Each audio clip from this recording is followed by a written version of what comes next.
Something I debate with my friend all the time because it's just honestly a really interesting topic to cover to see what others think is, does Genshin Impact really even have a meta? While yes, there's always going to be a best and a worst when things are in the same game, even if it's by 1% or 2% better. If it's better, everyone will call that meta. He believes there is a meta, and honestly, I don't consider there to be a meta, even though it's a pretty complicated standpoint for me. But at the end of the day, I always ask, does it matter? Sure, units like Kazuha, Zhongli, Bennett, Zhongling, and Xingqiu, so on and so forth, are cracked units that are just insane, but again, does that matter? In Honkai Impact 3, you compete in a ladder system to get rewards, and where you are on the ladder pretty much determines how many rewards you get. So it's PvEVP, player versus environment versus player. And in that situation, yes, clear times mean absolutely everything because you want to get better clears than other people to get more rewards than them. But in Genshin, it's pretty much a completely solo experience. Yeah, there's some co-op to the game if you choose to use it, but there isn't a push to incentivize using co-op and playing with others. So 99% of the time you're alone in a solo experience. And if you're in a solo experience, I don't think meta matters or even exists. For me, I don't usually accept world join requests. And no, it's nothing against anyone at all, and I hope no one thinks that. It's just that when I play Genshin, I just view it as a solo personal experience, and it's even very rare that I even join my friends to do domains with them. I just view it as a solo thing.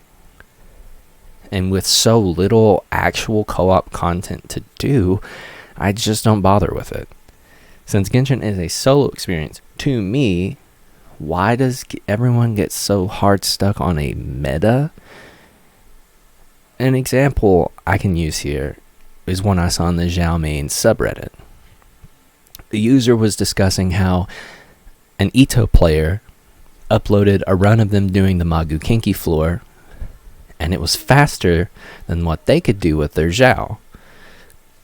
But why does that matter? Because you don't see someone else's clear time unless you go out of your way to find it. There is no leaderboards. And honestly, the only thing you're competing against is the timer in Spiral Abyss. That is the only form of competition at all in this game. And sure, some team comps can some team comps can beat that timer faster, but it's not like that really matters. I mean, if you invest enough in characters that you just love to play, you can get a 36-star clear. It's just going to be harder with some of the quote-unquote weaker characters than some of the quote-unquote stronger characters. But it's completely possible. And at the end of the day, it's just players' preference. Like back to the Zhao versus Ito example. If Ito cleared the Abyss faster, like back to the Zhao versus Ito example. So what if Ito cleared the Abyss faster than the Redditor talking about how his Zhao was slower? Do you like playing Ito? No. Do you like playing Zhao? Yes. Play Zhao. It doesn't matter. And I mean, sure, if you want to be, I guess, a domain or Spiral Abyss speedrunner, then yeah, I suppose meta would be something more on your mind because you would need to use even a couple % better units to get faster times. But it is a gacha game, so you could have a C1 Bennett, and then you could have something like a C6 Rosaria for a Eula comp. And then the Rosaria is going to be more meta than the Bennett because the Rosaria is going to give you more benefits from her constellations to Eula's physical damage. I guess the only reason why I really hate when people say that there's a meta for Genshin is because it leaves this weirdly toxic opinion for people to use against either new or older characters. For example, Hu Tao can be considered better than Diluc. So others could say Diluc is garbage and no one should use him because Hu Tao is simply better. And I just think that's simply not the case. Diluc himself is a great unit. If you like playing him more than Hu Tao, then there's no reason not to use him because, again, no PvP, no leaderboards, no DPS meters when you do domains together, no real reason to even co-op, honestly. There's nothing to compete with. There's nothing to compete against, I should say. It doesn't matter. Just play the units you like to play. And to summarize everything, yes, I know there will be a best and a worst of everything. That you can, no matter how many people enter a race, there's only one first place and only one last place. That's just a fact. It doesn't matter if the power gap is big. It doesn't matter if the power gap is minuscule. There will always be a first and a last place in everything.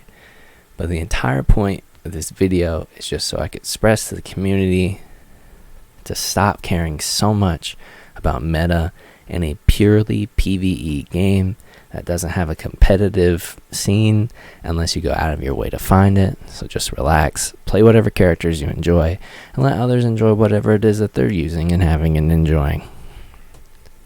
Now this is just something that was on my mind.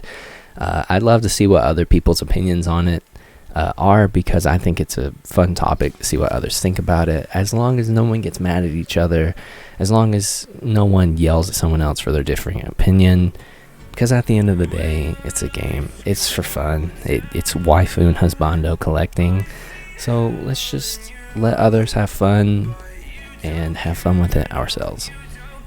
Thanks for watching, guys, and I'll see you in the next video. Take care. Think about it, ring won't tell you what I saw. When you break it off, you'll see who had it all. You had it all.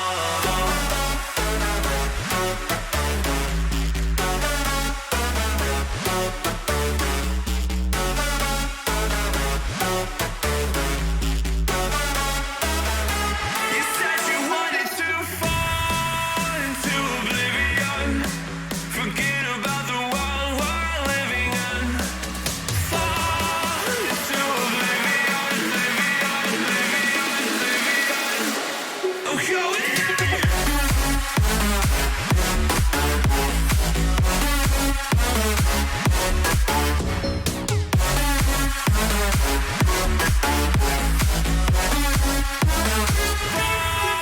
into oblivion.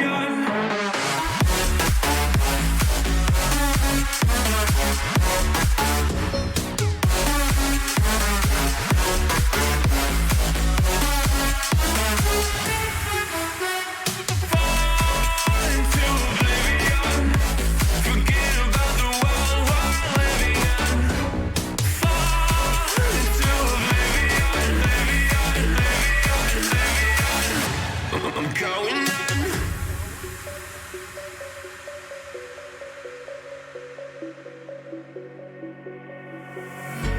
You can't fall asleep when you're counting stars.